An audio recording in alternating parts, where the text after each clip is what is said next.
this episode, we are chatting with the beautiful Demetria Goode, and she shares her story of not just domestic violence, but how God brought her through. And not only did he bring her through, but how she is using her story to be a blessing to others to help bring others through. Thank you for joining us.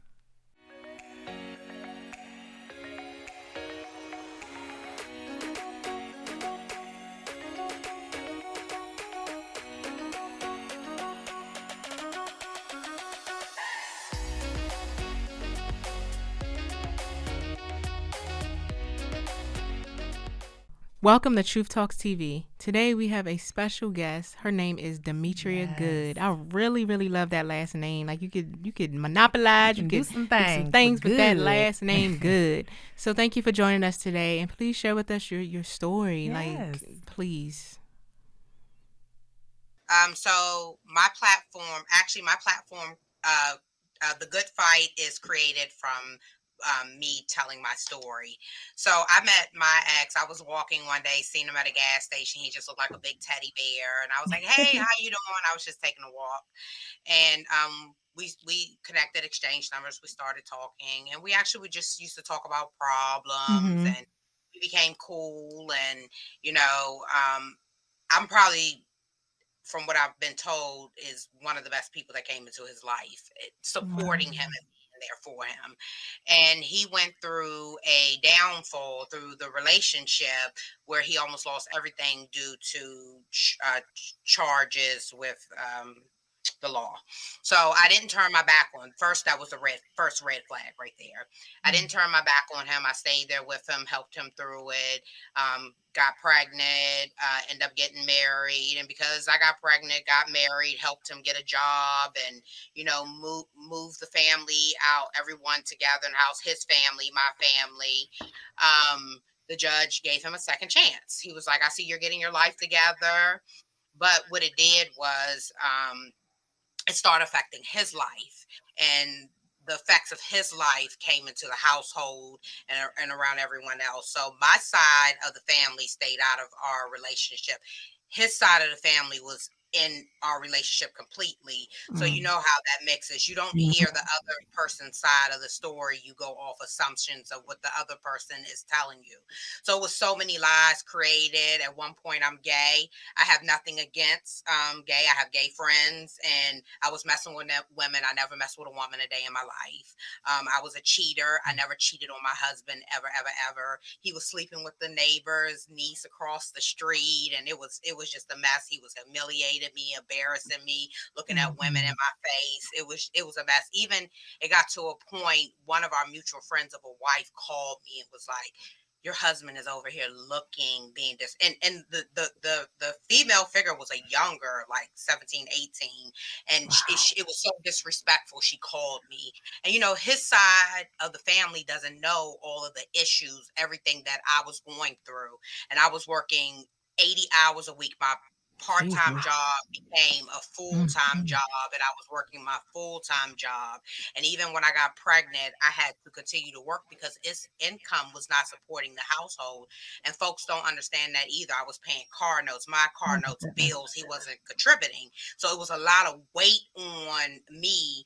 And what I did was, what I tell people is, I loved him more than I loved myself. And that's the first mistake that we could ever make in life. And his mental issues became my issues, and you should never ever make someone else's problems become your problems. Yeah. And I even went through where he harmed one of our small dogs, beat the dog up because it jumped on the couch, ate a steak and cheese. It was my daughter's dog. He beat the dog so bad it popped the dog's eye out his head. I had to spend over $3,000 to get the dog's eye fixed. And a lot of people do not know this. And of course, he didn't tell that side.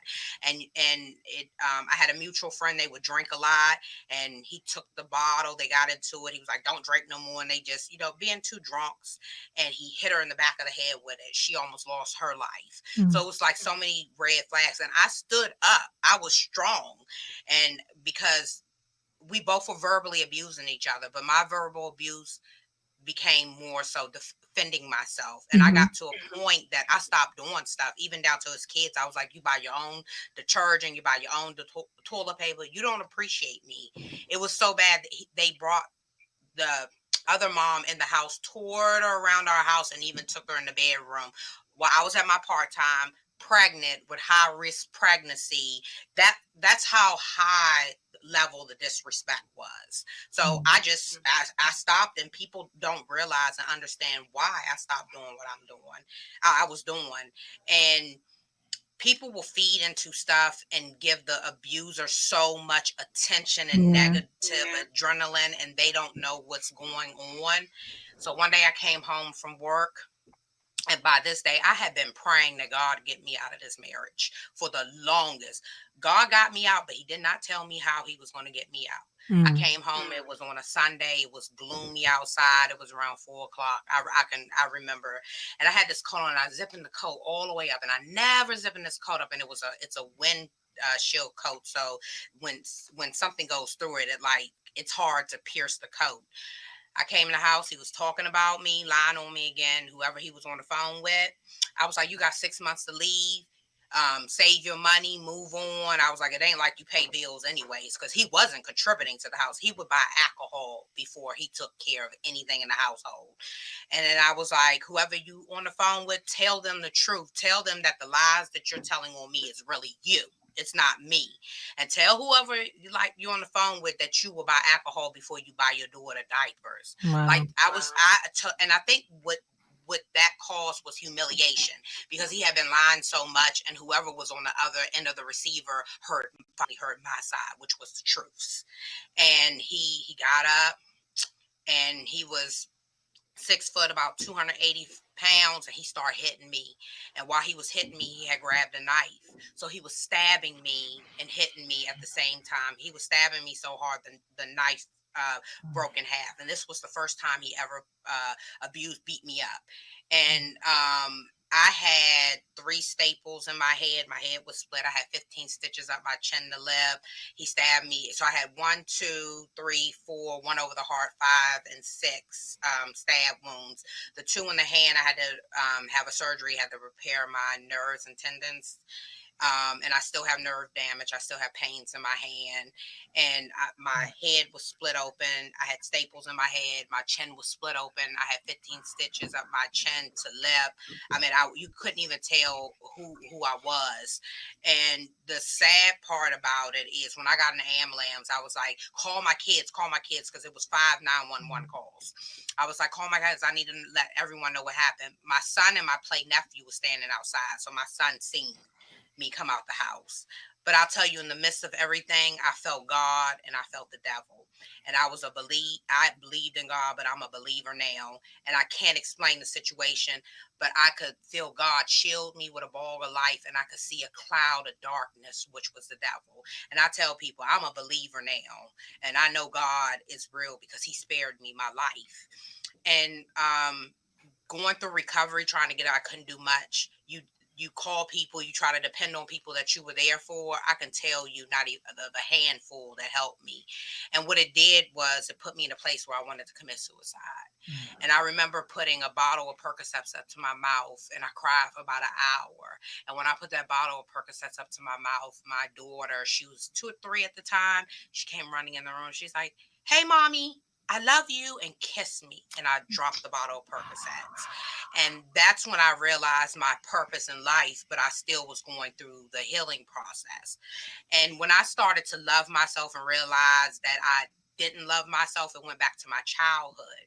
And what I realized, some of the childhood abuse, physical abuse, I didn't go through the sexual abuse, but there was sexual abuse to others in my home. I was aware, I knew of, and it's traumatizing. And I realized the men that I was dating was the men that I watched growing up, something I said that I would never happen. So I had to go back to my childhood, reopening for the good fight, about 2 years ago, because I had already healed, and I had opened up my wounds again to re-heal, because and it helped me. It allowed me to see that I had bigger issues down to my childhood, but I opened up to show the world that you can self-heal. It takes a lot of work.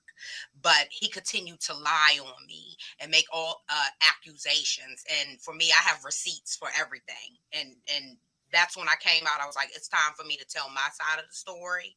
No one has heard my side of the story. They've only heard his side of the story.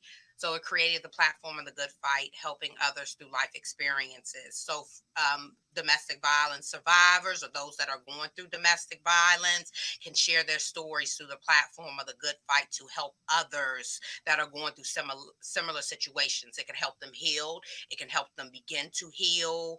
So I believe that sharing stories is important of what we go through, because the abuser with lies and humiliating you, control, the abuse, verbal, it takes over your life. And the lies, it felt like you continue to be stabbed or punched. And we have to go through those things. And other sides, they only listen to one side. And the Good Fight is to bring awareness. Hey, there is two sides. You should talk to the next person, to know what's going on. It's a lot more to the story. So, this is my baby too, The Good Fight, and folks, they can join www.thegoodfight.com through Instagram and Facebook. It's to help others through domestic violence. And Renee Michelle, she's already helping me a lot now, so I appreciate her as well. So I just wanted to say that. Yeah. Wow. Thank you so much for sharing your story with us. I think it's a beautiful way to give back. Yes. I think that it takes a lot of boldness and transparency and, honesty just to really share your story. And I know a lot of people have gone through things, but not everyone has spoken up. So we want to thank you so much, Ms. Goode. Thank you for being open and honest, transparent. And we thank God for you. We thank God for everyone that's joined us on this show today. This has been another episode of True Talk TV. We'll see you guys next week. Take care.